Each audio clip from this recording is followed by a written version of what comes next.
Hey, everybody, it's Ron Johnson, and this is the Ron Johnson Show on Locked On Sports Minnesota. Got a loaded week of basketball, people. You got the Final Four for the men's. You got the Final Four for the women's. You got Minnesota's own Paige Beckers. And speaking of Minnesota's own, I got Aireontae Ersery joining me in the Hanger Ron Johnson segment. And J.J. McCarthy versus Aaron Rodgers. Kevin O'Connell had something interesting to say. We'll talk about that next, coming up on the Ron Johnson Show. Locked On Sports Minnesota podcasts. It's endless Minnesota Vikings talk with the diverse voices of your local experts. Now the Ron Johnson Show.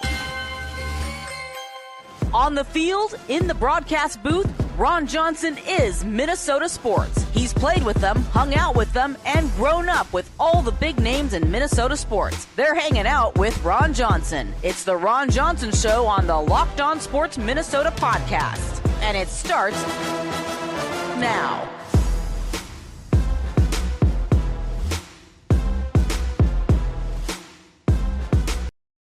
Hey, everybody, it's Ron Johnson, and this is the Ron Johnson Show on Locked On Sports Minnesota. Like I said, we got a loaded show for you today. We got Aireontae Ersery joining me in the Hanger Ron Johnson segment. Future, most likely first-round draft pick out of the University of Minnesota. We're going to talk a little bit about the Final Four for the men's, Final Four for the women's, Paige Beckers. We didn't get the Paige Beckers juju that we wanted, but we did get UConn versus USC 1 versus 2, so we'll talk about that. And then, of course, Kevin O'Connell talked about J.J. McCarthy versus Aaron Rodgers, and this has been a topic not just across Minnesota sports, but the world of sports, wondering where's Aaron Rodgers going to end. People are still saying he's trying to wait this out and see what happens after possibly the draft, because you got Kirk Cousins who's doing the same thing because he doesn't want to end up in the same situation. So we'll talk about that coming up next. But I want everybody to know today's episode is brought to you by FanDuel. Right now, new customers can get $200 in bonus bets when you bet your first $5 bet and it wins. Your first $5 bet wins, you get $200 in bonus bets. So again, people, you could have bet early in basketball for the guaranteed 5, but I kind of feel like UConn, UCLA, I feel like that's a lock for UConn. If I think I got it right, and I'm talking about women's side of it. I think Paige Beckers, it's suited for her to go out on a high note, because that's one thing I don't think she's done yet in her career, which is win a national championship. When you look at all the women before her that were great within college basketball that she's not had it. You got South Carolina, you got LSU, you got Iowa. Like, she had a lot of deterrence in her way, and now it looks like it's all but hers, but she still has some big dogs on that other side she has to deal with. But make sure you make your first $5 bet and you get $200 in bonus bets. Just go to FanDuel.com to get started, or you can jump on the app. But as I bring my producer to the show, Sam Ekstrom, want to talk about Kevin O'Connell, because for a while it just felt like, is Aaron Rodgers going to come? Is Aaron Rodgers going to come? And Aaron Rodgers still could come. So this is the thing I want to say. All signs point to J.J. McCarthy. I said that before, Sam. You and we talked about this on the show. I said all signs. But I also feel like there's other factors. Things could happen. Minnesota sports has been weird with quarterbacks over the past, let's call it, 10 years? When you look at Sam Bradford, you look at Teddy Bridgewater, you look at all the things that could potentially happen with Minnesota quarterbacks, and what also could happen. Aaron Rodgers could still be a Minnesota Viking. Let's not act like it's not a cause, because here's the thing. And Sam, you brought this up, and I'll let you go, but you said he talked about Aaron Rodgers being his friend. So let's stop there. The fact that he is that means he's been extremely honest with him, because I've had some conversations with some front office people. I've had conversations with Kwesi, the GM of the Minnesota Vikings. And what I've noticed is when they let their guard down and they know they can trust you and they know it's not going to get back to the media, you can get some information that maybe everybody doesn't know. And so I know Kevin O'Connell probably trusting Aaron Rodgers. Aaron Rodgers probably not wanting to screw up a relationship with the Minnesota Vikings. He kind of gave him probably some signs to, like, if this, and this happens, hey man, keep your phone on you. And that's coach speak. That's GM front office speak. Keep your phone on you. They always say that. Keep your phone on you. If this happens in the draft, keep your phone on you. But I truly believe that there are some factors in this. Is J.J. McCarthy the guy? If training camp gets going and he doesn't look good, if OTAs get going and he's not 100% healthy, if the doctors are saying we don't know if he's going to be ready for week 1, I could see an Aaron Rodgers, Kevin O'Connell friendship growing not just off the field, but Aaron Rodgers being a quarterback here. Now, does Kevin O'Connell want to deal with that, though? Because then again, when it's your friend, how tough can you be on your friend?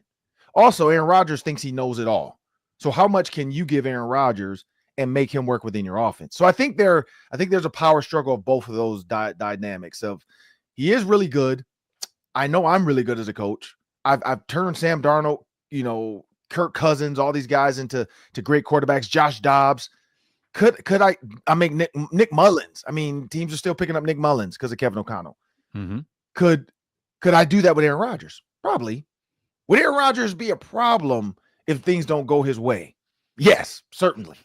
There's definite there. There's no way you can say Aaron Rodgers is not going to be a problem if things don't go his way. But that's what I take from it. The friendship side of it, I don't think it's all but not. But, the fact that he's willing to say, you know what, JJ McCarthy is really good.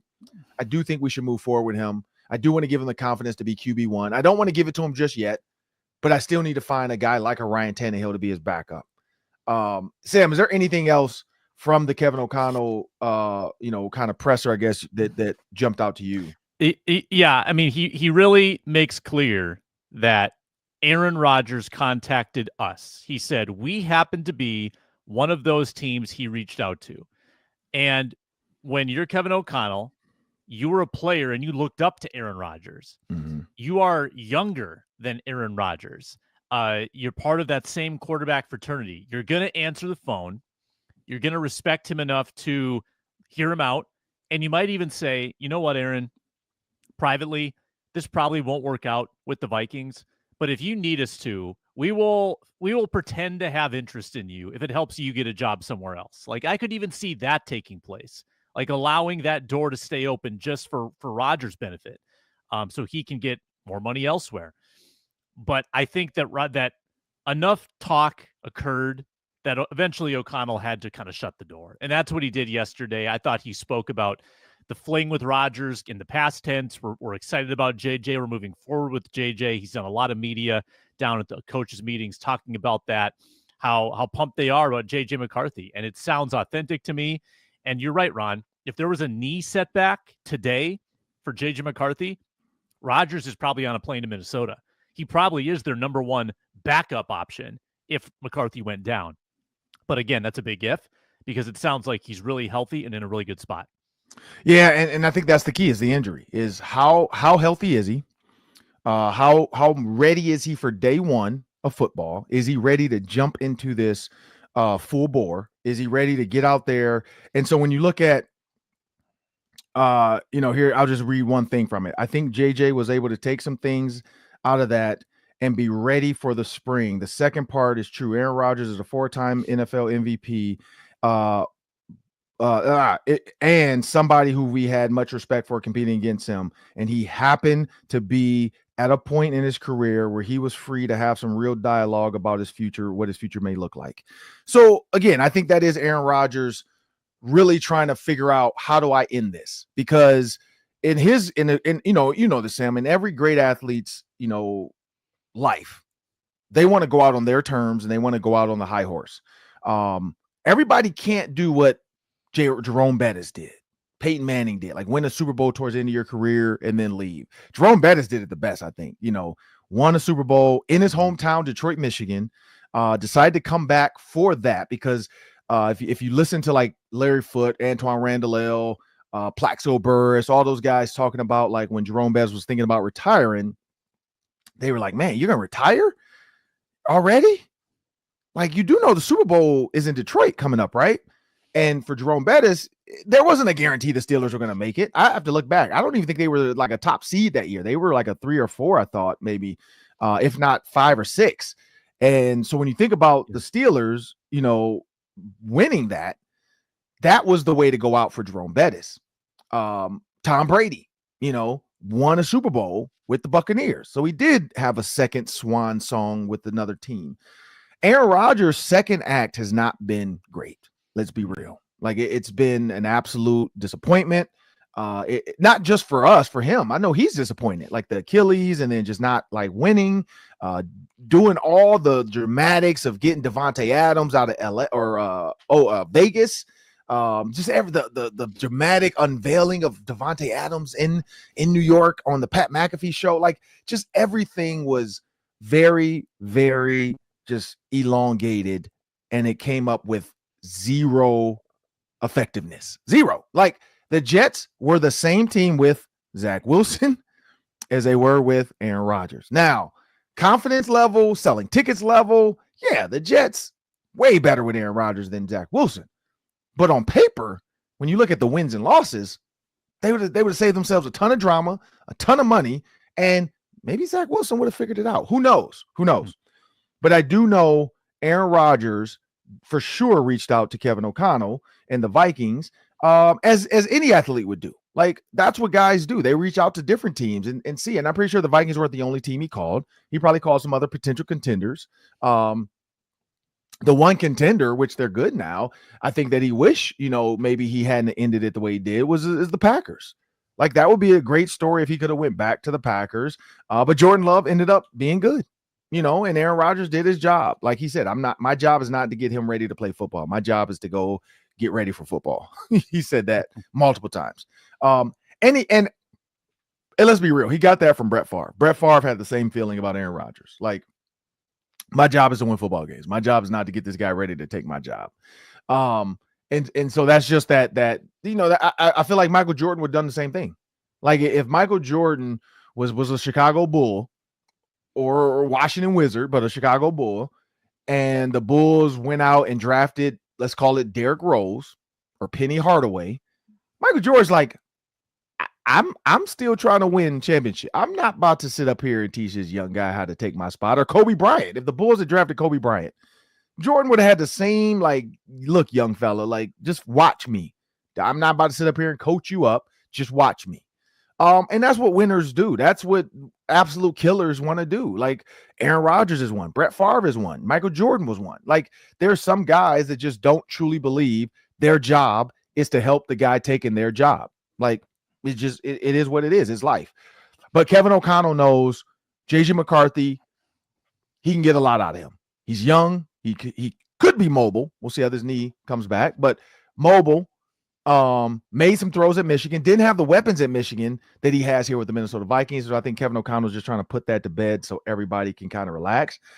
But I will say this, Minnesota Vikings fans and sports fans, it's not over for Aaron Rodgers. Minnesota sports has been through so much, Sam, so much. I just don't know if this is the year we're going to just have a nice, easy, normal offseason or a nice, easy preseason. Like, it's never easy in Minnesota. Like, I felt like when Tom Brady was with the Patriots, they had 7 good years when they were, or maybe more than that, 10 probably. If you think about the number of Super Bowls they lost, 10 years of just relaxation. Coming into training camp with your starting QB. Coming into training camp, oh, we got Randy Moss. Oh, look at us. Just coming into training camp with absolute Wes Welker and Gronk and that defense. Just coming into training camp, Bill Belichick. We're just, we're so relaxed. It's country club atmosphere. Our quarterbacks know how to practice. Our team knows how to stay away from our quarterback. We don't have to worry about anybody doing anything stupid off the field. It's the Patriot way. Not in Minnesota. Not in Minnesota. We don't know if somebody's going to be on the highway driving super, super fast. We don't know if there's going to be like a potential injury off the field. We don't know if there's going to be an on the field injury, non-contact. Like, we just don't know. Minnesota sports fans, buckle up, because once they put their eggs in one basket with JJ McCarthy, buckle up. Just buckle up, because we don't know. But I will say, I think JJ McCarthy can get out of this team. I think they can get out of JJ McCarthy what they got out of Sam Darnold, if not more. I really do. I think JJ McCarthy has a similar arm strength. He has the smarts and the ability to want to do it. He's super cerebral. It looks like he has that Zen master where he wants to be good. And so that's where I think Kevin O'Connell is. Before we get out of here, Sam, is there anything else out of that, out of those kind of quotes, I guess, about Kevin O'Connell to JJ McCarthy that kind of jumped out to you? Well, I wanted to piggyback on your last statement. Buckle up. It might not be normal this year. The Vikings have had a hard time handling success in the recent past. They have not made back-to-back playoff runs in 15 years. They go every other. They have a great year, big expectations, let down. and then they seem to play better when the expectations are low. They haven't made back-to-back playoffs since Favre in 09. When they made it in 08, Favre came in, they made it in 09.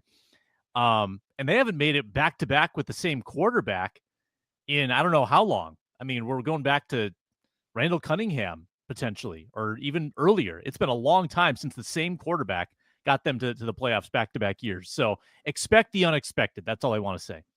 Yeah, you have to expect the unexpected.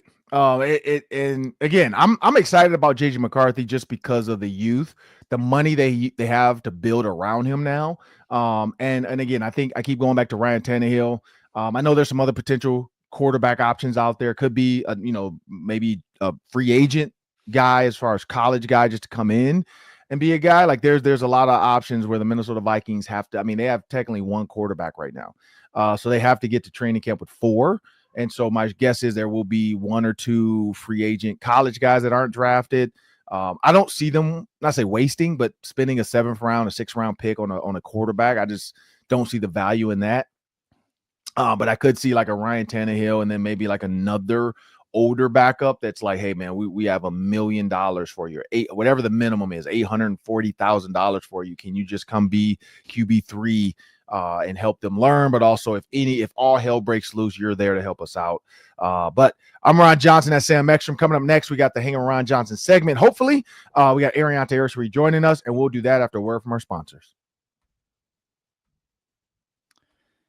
We are brought to you today by FanDuel Sportsbook. March Madness is here. The Final 4 teams are here. It's all the 1 seeds. The 2 games are going to be epic, and FanDuel gives you the chance to get in the action like never before. You've also got Paige Beckers in the Final 4. You know that Minnesotans are going to head down to Iowa, find a way to bet on Paige in the women's Final 4. And new customers can get $200 in bonus bets if you win your first $5 bet. Bet 5. Get 200 extra bucks to use on the Final 4, both women's and men's. You can bet on the champion even before the Final 4 takes place. Visit FanDuel.com, get in the college hoops action all tournament long. FanDuel.com, bet 5, get 200, and make every moment more. Well, now it's time for the Hang on Ron Johnson segment. As promised, I got Gopher, great Aireontae Ersery, tackle for the Minnesota Gophers. Going to be an NFL offensive tackle, going to be a potential first-round draft pick, standing at 6'6", 330 pounds. Thank you for joining me on the show, Aireontae Ersery. Appreciate you for joining me, man. So I've watched you for a couple years now, man, and I know people would call you the babyface assassin or whatever. Yeah. But what is it about you, man, that you can go? Because, I met you a couple times doing the PJ Flex show. We do the Gophers game day show as well. And when you see, you're a big dude, like sitting next to you, I'm like, man, this dude's really actually huge. But you don't look menacing, until you put the equipment on, you get the helmet on, you get the pads on, man. So what is it about you, man, that can go from like guy that loves to talk about, Southern food dishes and real cool laid back to I'm not letting you touch my quarterback? I think it's just the course of my life, being able to adapt and learn, but also, on the field, you got to have that on and off switch. And when you look at, I tell my teammates all the time that I University of Minnesota, like, hey, when we get on that field, we getting better today. I'm talking trash to the defense. They talking trash to us.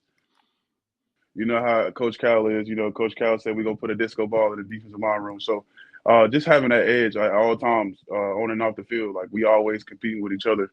And my family, we're very competitive as well.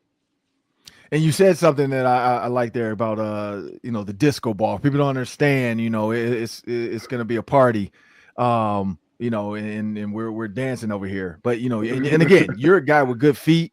You're a guy that moves well. Like when I see your tape, and I cover the Vikings as well. We do the Vikings game day show as well. Vikings game day live every Sunday. I sit down with their players and seeing Christian Darrisaw and same thing, man. Like you remind me of a guy like Christian Darrisaw. But you look at Brian Callahan, man, you got guys like Daniel Falele. You just had John Michael Schmidt go to the league. When you look at Brian Callahan, what has he been doing as of late that is getting this out of his offensive lineman? Because it seems like every couple years now he's getting in these guys that are potential first round, second round picks, and go right to the league and are NFL ready. I think it's just, Coach Fleck, Coach Cal, the guys finding the right fit, guys who love football, most importantly.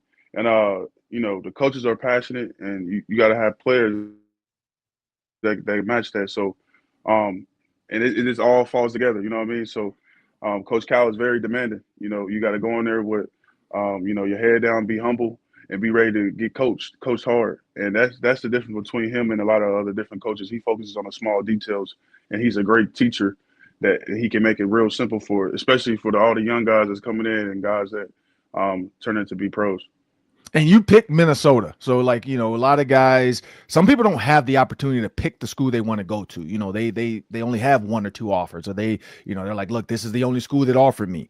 But you picked Minnesota. What was it about Minnesota compared to the other schools you visited that, that was like, coach, this is it, like roll the boat, Coach Fleck, like Coach Callahan, like I'm in. What was it? I mean, we had a great interaction when I first met him at the camp. It was like a mega camp that I went to.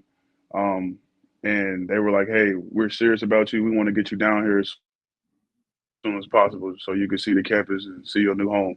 So got down there, fell in love with it. Mom just kept saying, son, this is it. Son, this is it.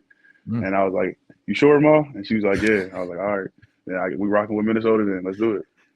So Mama knows best. So what is Mama saying about the NFL then? What team is she? Where has she told you this feels like home? My mom, she always been a Chiefs fan, but okay. I've been trying to educate her as much as I can through this whole process and let her know that I don't have control of where I get drafted. It's whichever team has interest in me. But now she's starting to get a little bit more, and she wants me to come to the Chiefs, play at home, and I'm not too far away. She's not gonna be too far away from from the games and stuff like that. But yeah, Mom, she asks a lot of questions. And you took your visit already, right, to Minnesota? Yeah. So how was that? Because I know like a lot of guys, people that don't understand the 30 visits, and because I got a chance to talk to Brian Flores and kwesi-adofo-mensah at the Gophers Pro Day, and I know they were talking about having Jack Henderson come visit them as well. How was your 30 visit with the Minnesota Vikings? I actually didn't take one. I thought you meant like, did I talk to him? I'm sorry. Oh no, yeah. Or sorry, talk to the Vikings, because I know you were saying you were coming back to Minnesota for your pro day. So yeah, what was that conversation like with the Minnesota Vikings? It was good. It was a lot of good and a lot of transparency. Rookies, like it's just a hard transition, but you got to understand, you got to just keep the main thing, and that's just focus on what's in front of you, like. And that's, stay in shape and just come in and be ready to roll. But yeah, I think they have a great offensive line coach. What he's done with that O-line, he's done amazing things, and they've been winning, and that's the most important thing. Yeah, because I know most people know, like, if it's a first round pick, they have Christian Darrisaw, they have Brian O'Neill, and I know they've talked to you about that. Is like, if something were to happen, because I know a lot of people are like, is Christian Darrisaw going to be ready? Like he's coming off of a ACL injury. Is he going to be ready to go? But I know for the Vikings, offensive line, first round pick is not, probably the first thing on their mind. But, like you said, a team like Kansas City, when you think about Patrick Mahomes, protecting the quarterback is the number one thing. A lot of quarterbacks are starting to take less money in order to make sure they can bring in guys that can keep them safe. But I'm looking forward to it, because I know we do the NFL draft at US Bank Stadium, and so that's been a fun thing the last couple of years, being able to be down at the stadium, interact with the players, interact with the fans, and then as the picks come across the board, we make conversations about it. Who gets the first pick, who gets the second pick? Is Shedeur Sanders going to be in there? And I cannot wait for when your name is called, because that's the one thing everybody in that building, you got Ben Lieber, Kansas State guy, you got Pete Burcich, Notre Dame guy. And so for a Gophers guy to go in the draft, That's the thing I love, because then people always come up to me like, oh, what did you think about this kid Aireontae Ersery? Or did you think he would? And I'm like, yeah, I've watched him for a while now. Not a lot of people act like they watch Gopher football, but I'm there. Like, I go to the games. I'm on the sideline. Like, I do the pregame show. I'm there every Tuesday at the facility with PJ Fleck doing the Flex show. So I actually watch it. And the one thing I've talked to Callahan about you, and you explained this to me, man, is he's like, man, for a guy that's 330 pounds, he moves like a skill guy. And so what is it? Because I know, I think we talked about this. Like, you said you could hoop. I don't know if that's real or not, but I will say I played with Jonathan Ogden, who, you know, Hall of Fame tackle for the Ravens, and we used to hoop at the facility every once in a while. They had a court, not a court, but they had a hoop up in the indoor. So we shoot around before walkthrough. And J.O. was a hooper. Like, he was 6'8". You know, he was a hooper. And then same with Brian O'Neal with the Vikings. I know he was a hooper in high school. But you know, is that part of the reason why your feet, you move so well, is because of your basketball? Yeah, I would say that, but I think early on, man, I didn't really know like how big I was.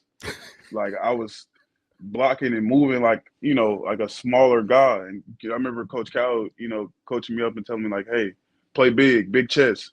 Play big, like big chest. This reminded me all the time, like, dude, you're a big dude, bro. Like, don't try to play small. Like, play with your size. And it's over time, you know, from hearing it over and over again. Like, you just, you know, I've already been moving like a smaller guy, so playing big was no issue. So yeah, and I think that's the key for you. Like, a lot of guys say, a lot of big guards say that. You know, I remember Magic Johnson talking about that. You know, he was a guard all his life, and all of a sudden he got tall, and he's like, why would I stop being a guard? Just because I'm 6'9", and he was one of the first true 6'9" point guards, would open the way for, you know, Jalen Rose, and open the way for Penny Hardaway, for guys that are 6'7", 6'8", to not have to just be a forward, to be like, look, I can play guard still just because I'm 6'9", 6'7", 6'8". And I think that's for you. You know, you came in thinking like, look, I gotta run around and chase. And he's like, nah, man, you got good feet, but you're also strong as heck. And yeah, you were a big dude, man. Like, I never forget, like, when you first sat down on the Flex show, I was like, man, this dude is really big. Like, because, like, you know, I'm 6'3", 235. So I feel like, you know, when I'm standing around people, I feel big. But then you walked in and I'm like, there's a big dude. And I remember when you walked off the set, that was the first thing Flex said. Flex was like, hey, he's a guy. This was like, I think a year or two ago. And then all of a sudden, as the years went on, I'm like, okay, he is the guy. Like, this is the guy. And so now the world sees it. Mel Kiper sees it. NFL teams are seeing it, man. How excited are you? Because I remember this day. I remember 2002 or 2001, actually. My season ended. I started getting, you know, the emails and stuff, and taking the visits and going to the combine. I did the Senior Bowl and all that stuff. And then draft came, and the Baltimore Ravens, you know, called me, and I got drafted by the Baltimore Ravens. And so at the time, I didn't really understand it back then, because now, like, you guys can see it because you have social media. Like, I don't know if you understood what it was like in 2001. Because what year were you born? 2002. Yeah, it was a little different back then. Way different. Right. There was no social media. There was no Twitter thing to follow to see all the draft stuff and see the cool stuff. Like, I mean, I got my draft stuff. The NFL actually sent us, which I didn't know this. We moved, and so I found a VHS tape. Do you know what a VHS tape is? I do. So you know how to use them. Okay. So I got a VHS tape of the top 32 offensive guys. We got flown out to LA. We did like a little photo shoot for Topps, which was the big car company back then. But VHS. So there was no footage of us to be able to like quick get pictures from people. Like I went on the Indiana game with you guys to Indiana, and I remember interviewing Fleck, and then we get on the bus, and the photographer comes up to me and like, yo, what's your email address? And I shot him my email address. He's like, what's your Instagram? I shot him. Like, within like 30 minutes we got on the plane, I had pictures on my phone. I'm like, this is crazy. Like, y'all getting footage and pictures and warm-up stuff, and you know, and so when you think about that, man, like, how excited are you about that day when you're going to get that call? Man, I'm still dreaming a little bit now, you know, but I know I'm getting closer, and you know, them hairs start to go up on your arm a little bit. You know, you're getting closer to making that transition. But yeah, I'm excited, man. I can't wait until, you know, whichever team that calls me, man. That's gonna be the team that I'm loyal to. That's the team, you know, I'm gonna give my all to. But you know, my family's excited, everybody's excited, and they keep telling me they want me to come here, but I keep telling them I don't have no control over that. But now, you know, it's all love, and I'm just excited, man, for what's in front of me. Yeah, I know Patrick Mahomes is probably sitting back like, man, this kid, because here's the thing, man, that I learned. I coached for the Colts for 2 years in Indianapolis, and so I was there every offseason. And the one thing I know about Peyton Manning, because I remember the draft, is those guys watch the guys that they're potentially going to draft. Like the Colts that year drafted Pierre Garçon, wide receiver out of like Mountain Union. So like this is like D2, D3, I think is where Pierre went to school. And ended up being like a 3rd round pick to the Colts. The first thing Peyton did was he came down and he would tell me like, hey, I need Pierre on this day, or this is the guy we saw on film. Can he do this? So I know teams that have looked at you, they've already kind of told their quarterback, hey, this is one of our offensive tackle prospects. And so trust me, Patrick Mahomes, if that is going to happen, he already knows what you can and can't do. And so that's the cool thing about this whole process, man, is like guys like that are involved in the process. Because you've heard stories like Aaron Rodgers being pissed off when they don't tell him who they're going to draft. Most GMs, they kind of let the guys that are important know, like, hey, here's a potential guy. Whether it's like, hey, here's his number, reach out to him right after we draft him. Like if it's a quarterback getting a receiver, a receiver getting a quarterback, or a quarterback getting a center. All that stuff does happen. So I'm excited for you too, man. But when you think about, because I know PJ talks about life skills. We've done this enough times now that I hear all the stories about guys making breakfast for themselves and all that stuff, man. What is it? What are you taking away from the University of Minnesota, man, as a life skills thing that is going to translate into your life, like as a pro, whether it's on the field, off the field, girlfriend seeking, whatever it might be, man. What has PJ in that program kind of helped you with? Man, from the moment I first walked in there to now, I'm definitely a different man, a different son, a different brother, a different friend to my friends. But the biggest thing that I'm gonna take away from the University of Minnesota, I'm pretty sure you heard Coach Fleck talk about the buckets, the buckets of your life, having your family in one bucket, your friends, your faith, et cetera, except football, and just learning how to balance those out.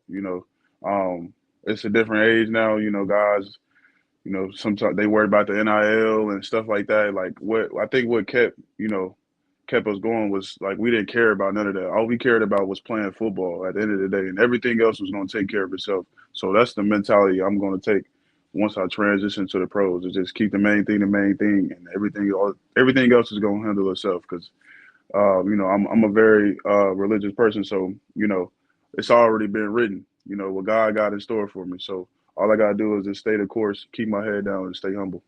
Well, you heard it from the man himself, Aireontae Ersery. I want to thank you for joining me on the Ron Johnson Show. Good luck in the NFL draft. I'm for sure going to reach out to you once you get picked, so we'll have to talk about that. Maybe it is going to be Kansas City barbecue. So I know you got a lot. I know you're excited about that one. But man, I'm excited for you, man. I've talked to Tyler Nubin about this before as well when he went to the Giants. And so it's fun, Antoine Winfield when he went to the Bucks, Tyler Johnson. And so, Rashad Bateman went to the Ravens. And so every year it's been fun staying in touch with you guys, man, as you guys get older and grow. And seriously, man, anything you need from me, never be afraid to ask, whether it is like, hey, I need a question, because I can always reach out to somebody within the Vikings organization if I don't know the answer. So never hesitate that one either, man, because I play with one of the Viking scouts. So every time I talk to him, he gives me kind of the honest truth that I don't put out there on social media, but I can always pass it on to a player. Because I had a couple guys ask me before, like, what do the Vikings think about me? And I say, hey, man, give me the real raw answer. And he texts me the answer. I told him, I was like, hey, can I share it with this kid? And I texted him what he needs to work on. And he's going into the draft this year as well. So we'll see where he ends up. But yeah, it's been fun watching you guys grow, man, and excited to see you in the NFL. I wish it could be a Viking, but who knows? I think they're loaded with tackle, but pretty sure it's gonna be a team that's gonna play Minnesota. So looking forward to see you on the field one of these days in the NFL. But I'm Ron Johnson, as Aireontae Ersery. Coming up next, we got the Daily 3. That's 3 questions. It's been about a minute or two each today, and we'll be back after a quick pause and a word from our bracket challenge.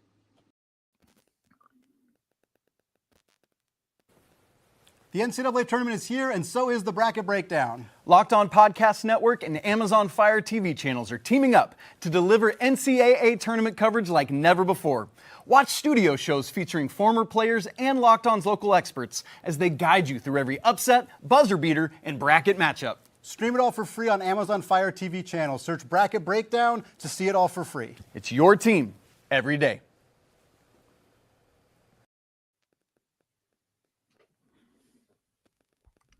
Well, now it's time for the Daily 3. That's 3 questions. Spend about a minute each today.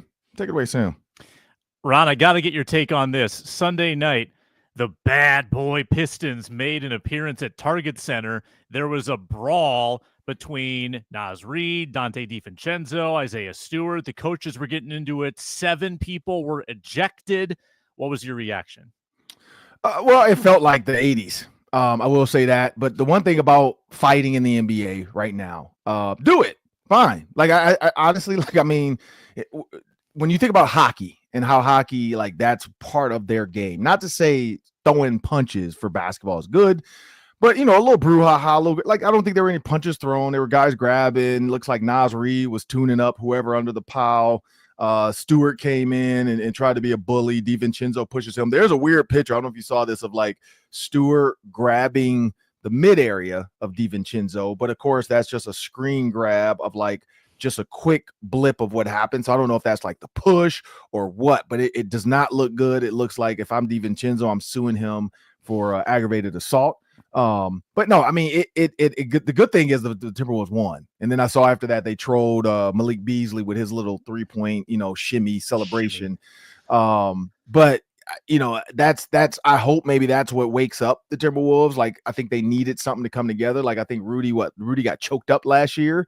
And then you saw the Timberwolves kind of come together as a team after that and kind of have his back.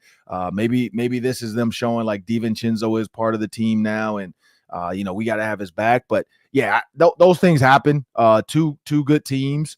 But the Timberwolves, the one thing is that's the team on the East. They won't have to see them in the playoffs unless they make it to the championship. And so for the Timberwolves, though, their goal is they want to get to a team and not be in a play-in. Sorry. They want to get to a team they know they can beat and not be in a play-in. Because once you're in the playoffs, then it's house money. I mean, most likely, we know the 1s, 2s, and 3 seeds tend to win. But I think the Timberwolves, if they can find a way to keep gelling, looks like Anthony Edwards, like you said, him and Julius Randle were figuring it out.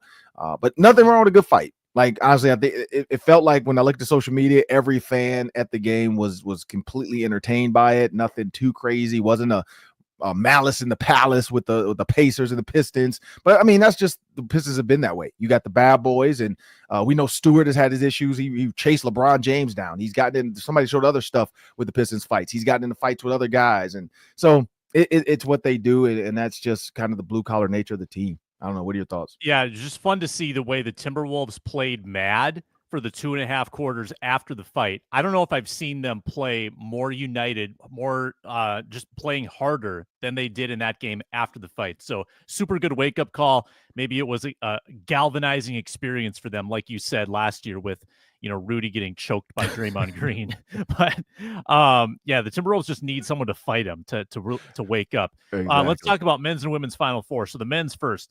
All the 1 seeds, Florida against Auburn, Houston against Duke. Who you got in the Final Four? Well, of course I picked Duke, but like my Final Four, when we did the locked on bracket, because we do have a locked on bracket, I'm doing very bad, I think, in the one with you in your group, maybe I'm doing good in yours and doing bad in the one with everybody else from locked on. I can't remember. One of them like 50 something and the other one I'm like 14th or something. I don't know. But I will say I had Duke, I had Michigan State, I had Florida, and I had Kentucky. And that's what threw me off. The Blue Buds didn't do what they were supposed to do.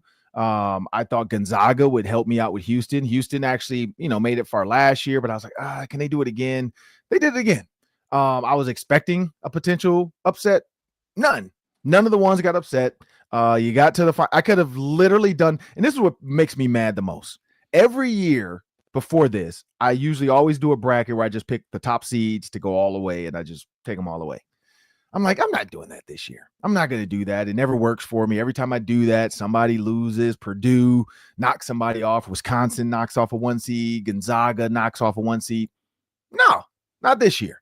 Not this year. So I'm very upset with basketball that they played it out exactly like perfect. So now because you remember when Calipari and all those people were kind of upset about some of the potential seedings and where the cities where they had to play. They got it right.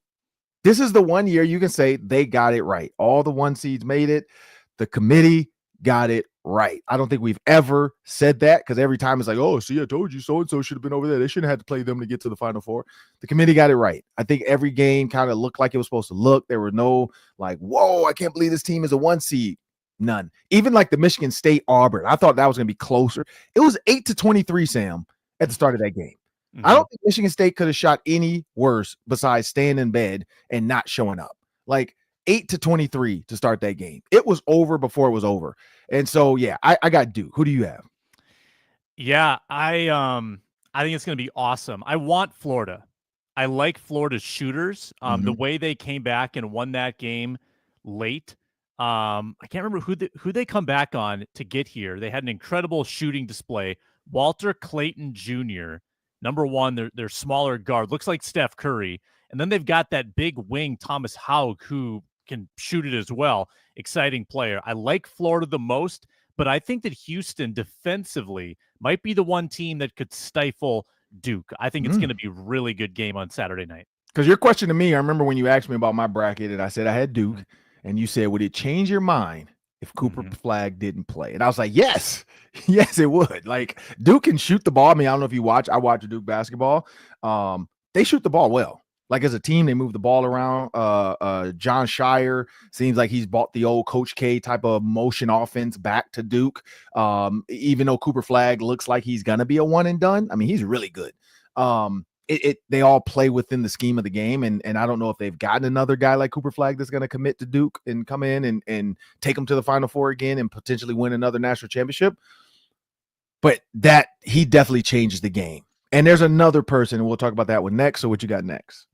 Yeah, let's talk about the women's Final Four. So you got 3 1 seeds, Texas, South Carolina, then UCLA takes on the 2 seed UConn and Paige Beckers. Ron, can our girl Paige Beckers get it done and win the championship? I think so.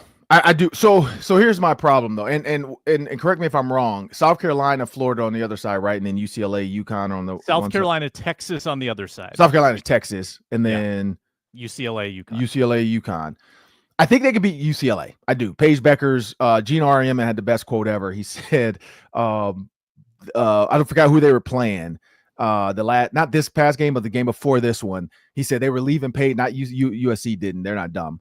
The other team left her open because they were like, Paige never shoots. Like, she's not she doesn't go after her own. She's not Caitlin Clark. Like, and that's basically what they were trying to say. She doesn't seek her own shot all the time. And he was like, they were leaving her open. And he's like, I hope that she shoots the ball.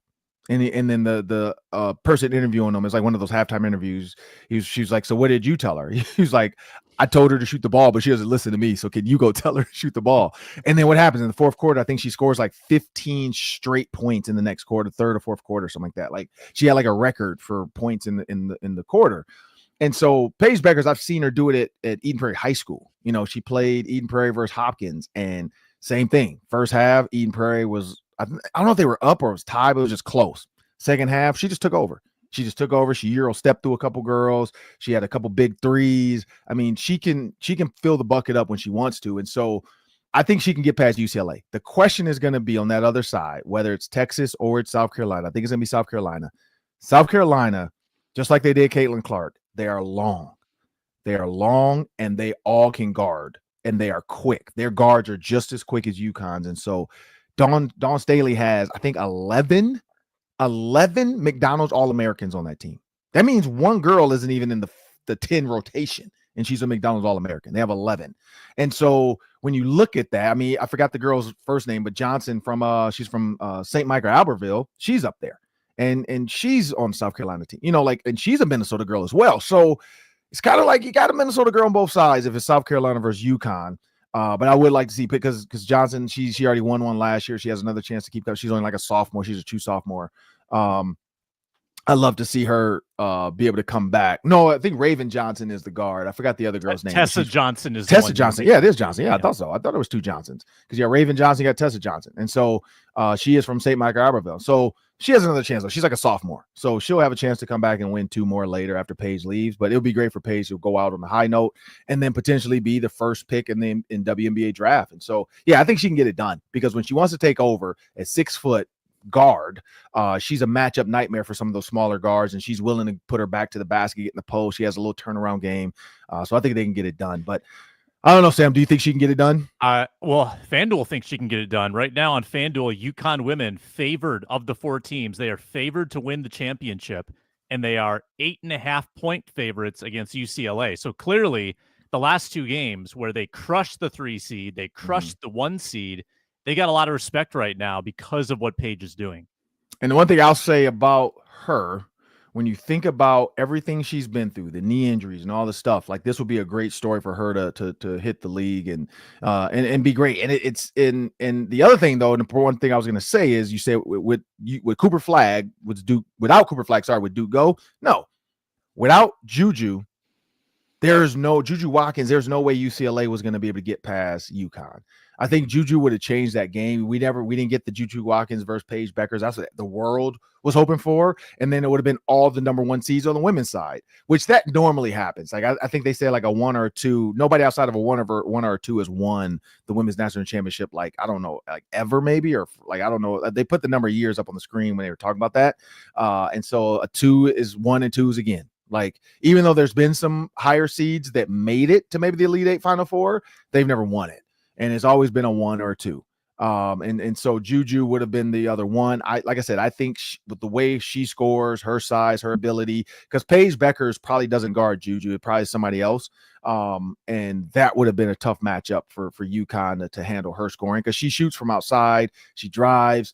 It just sucks that she got hurt. And so again, her story, she's going to be able to come back next year and, get bigger, get stronger, get healthier, get smarter. And we know Paige Beckers and her now have each other's numbers, because she talked about that, because Paige went through the same thing. She's like, look, anything you need from me, I can help you out. But that was the one piece that was missing. So yeah, USC, UCLA is what I think they, and again, if you think about how the brackets were set up, Sam, I think that's the committee wanted. They wanted a USC, UCLA Final Four, because that would have been like a sellout crowd, from the women's side of, the 2 interstate rivals in the Final Four, but they didn't get it.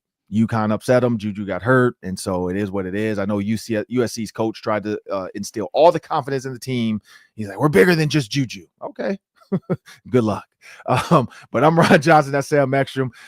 We are excited to continue to talk about the NFL draft. People, stick around with us as we get closer to the NFL draft. We got a lot of guys coming up, and we're going to have some basketball minds. Maybe get Parker Fox in here to talk a little Final Four next week, just to sprinkle a little basketball in there before we jump back into football with all the draft stuff, and maybe get some former Gopher NFL guys like Tyler Newman and some other guys we're going to have lined up as well around this spring, I guess you want to call it, because in Minnesota, I know some of you really have a spring. We haven't seen true spring just yet. But I'm Ron Johnson. That's Sam Ekstrom. Make sure you guys subscribe on YouTube to Locked On Sports Minnesota, and have a great week.